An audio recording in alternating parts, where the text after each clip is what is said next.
If you're a content creating entrepreneur, chances are you saw the release of the FX30, and not that long ago the A74 was released. But if you're kind of where most creators are right now, you're wanting to upgrade to something more closer to your almost forever camera instead of something that you need to make incremental upgrades from year over year, and I get where you're coming from. But what's the real difference outside of the price comparison and basic specs when you're looking at these two cameras that's going to make the difference of which one is going to better fit for your forever camera? Now I'm primarily covering stuff for videos, not really photos, but we'll touch on photos just a smidge, but that's the perspective we're coming from. If you're creating videos for yourself, doing stuff like this, recording your talks, stuff like that, this is going to be right for you. Let's get into it. Now let's go ahead and cover price really quickly just so we can get the basics outlined. The Sony A74 is a $2,500 camera that's a full frame sensor camera, and then you have the Sony FX30 that is an $1,800 Super 35, or what we commonly know as APS-C. It's the same. Right off the bat, the main thing that stands out is the body design. We'll cover that a little bit later in the video on how this can matter in your decision. So when you're looking at if you need an EVF or if you don't, then you'll automatically see that. But that's not always a deal breaker for most people. But let's cover the basic video specs just so we're all on the same page of what these cameras can do from a video standpoint. Now to avoid just listing a ton of specs from the Sony A74, some of the most notable ones are that it can record in 4K 60 frames per second. This is in an APS-C crop, so there's no way to get access to that in a full frame mode. It is 422 10-bit H.264 and 265 with 1080p up to 120 frames per second. For the Sony FX30, you're looking at a 4K 120 frames per second, and that's a downsample from 6K, 1080p, 120 frames per second, but you also have 240p in the camera, which if I touch back to the A74 really quick, that can do 1080p up to 120 frames per second as well. You just get that extra bump in 240p in the full HD when it comes to the FX30. But you're getting a better screen of 2.3 million dots resolution on the FX30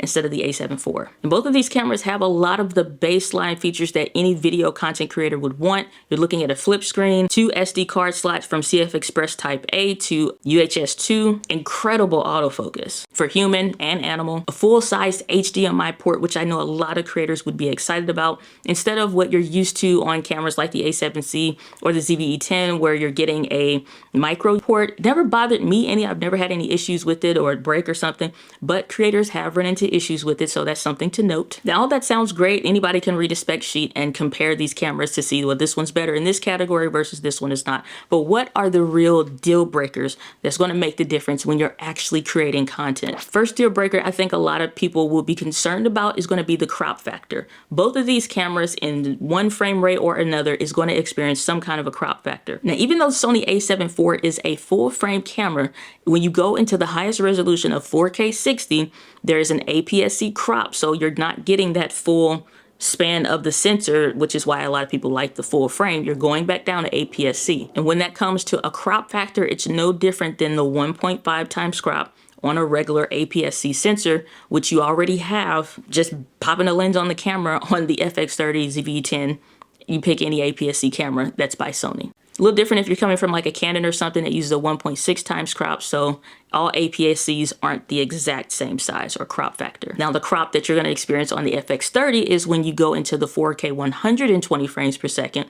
That is going to put you at a 1.6 times crop on the crop you're already experiencing on an APS-C sensor camera. Now here's my kicker with this, and it's not trying to justify the crop. It's literally saying that you're not really adding 1.5 times the 1.6 in my opinion, because you're already used to shooting on APS-C, so it's no big deal. This is more of a concern and maybe more of a deal breaker if you're coming from full frame and you have a preference of full frame, and now you're having to kind of compensate for that loss when you're going to APS-C. Then at that point, it is a big deal for those, because when you're popping a lens on a camera and you're already used to creating content, you're not thinking, well, this is the full frame equivalent. Like, you don't care at that point. It only matters to like understanding how far or how close can I be to the camera when it comes to the focal range.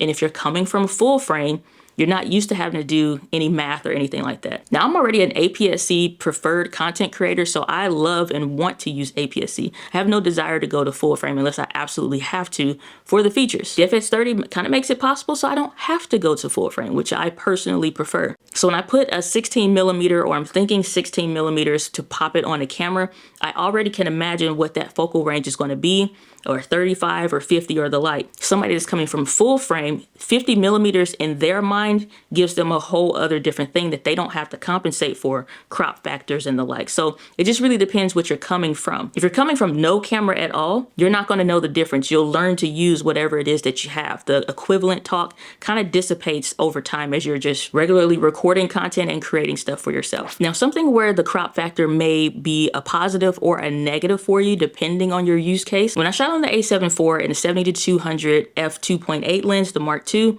it was fantastic. One, you could get the wider shots when you're at 70 millimeters. It doesn't seem as close as you would think, especially considering we were well over 50 feet away from the stage. Now, by no stretch of the imagination am I a photographer, but occasionally I can get some good shots, and I really was trying to see, like, can I pull this off, and just getting some nice photos of my nephew's graduation. And then where I was speaking at Social Media Marketing World, where I was using the A7C as well as the ZV-E10, with the 70-200. So the experience is a little different on both because I'm getting extra reach on an APS-C camera instead of a full frame. So when using something like the A74 and you're more than 50 feet away or something like that, you can use these different crop modes and the like to get better and closer shots without needing a longer and longer lens. But it allowed me to zoom in and really get those shots, and I can add and compound some of the crop factors to make it work. So you're already in the full frame mode. There's no crops or nothing. Whatever the number is on the lens is what it actually is. Now, when you go down to APS-C mode, that's a 1.5 times crop. So now this takes my 200 millimeters all the way to a 300 millimeter equivalent,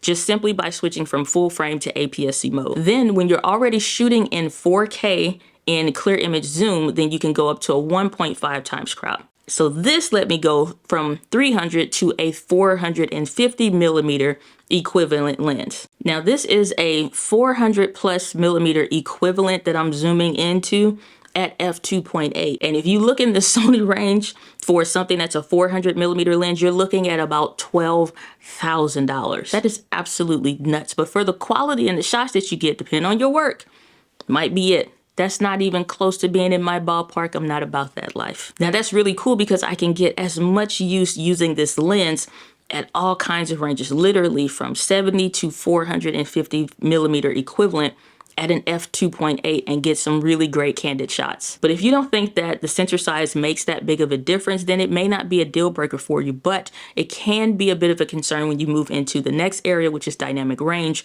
or just kind of like light sensitivity when you're thinking about how much light you're getting to that sensor, especially depending on the size. Because you're dealing with a full frame camera, you're going to get that little bit extra performance as far as like the noise and AKA sprinkles in the shot, but not enough to make a hill of beans, as my grandpa would say. But I think personally, if you are skilled with using your camera, or you're in the process of becoming better and better skilled, then you really aren't worried about that kind of stuff. Now, to my understanding from what I saw of the FX30 specs, both of these cameras have the same 14 stops or so dynamic range, and you're looking at a cinema camera and a hybrid camera. However, just that full frame sensor, it being bigger, it can collect more light to the sensor. Is it going to be that big of a deal breaker? I don't think for most creators, because I've seen people shoot on GH5 or the GH5S even and get some really great shots, even though it's a really tiny sensor with a micro four thirds sensor. So if you know how to work within the limitations, or you know like how far you can push your camera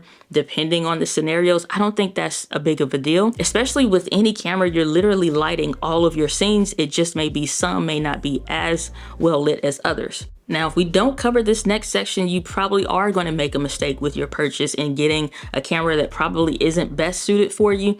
And that's really going to focus around, do you need a hybrid camera or a cinema camera? And really when I think of cinema, it's like more video centric camera. Like really ask yourself, what are your actual needs? What are you currently creating right now? What are your next 12 to 18 month goals? And then probably what are your next 2 to 3 years goals? And which camera body is going to best fit that use case. If you're like 50-50 or even 60-40 when it comes to you doing videos and then photos, you're doing still a fair amount of photos.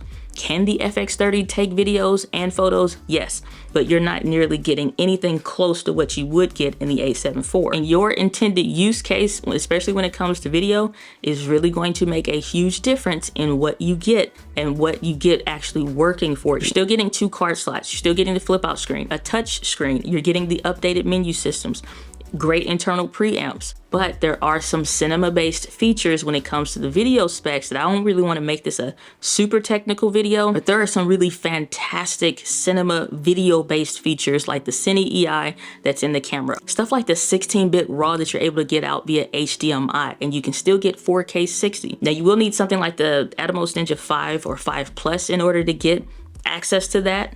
But if that's something that you know you actually want to use, or you're not trying to be the videographer for what you're doing, you're just buying the camera, and you want to make sure that when you put it in the hands of someone that you hire to do the job, you can make sure that they have a full range of what they're doing, go for the gold. If you know you really don't care about full frame APS-C, you want that 50-50 option, even though you may not fully know all of what you're going to use, A74 seems to be a great fit, especially since most people probably only use 4K 60 most of the time, but not a whole lot. We haven't even begun to scratch the surface with some of the content plans that I already have for the channel, stuff for next year, things that'll lead us into the end of the year, and that's stuff that isn't possible on the cameras that I have right now, but I didn't want to go over that $2,000 threshold unless it was actually necessary. And the FX30 is $1,800. And in my opinion, for me personally, I cannot see spending that extra bit of money towards just literally only having full frame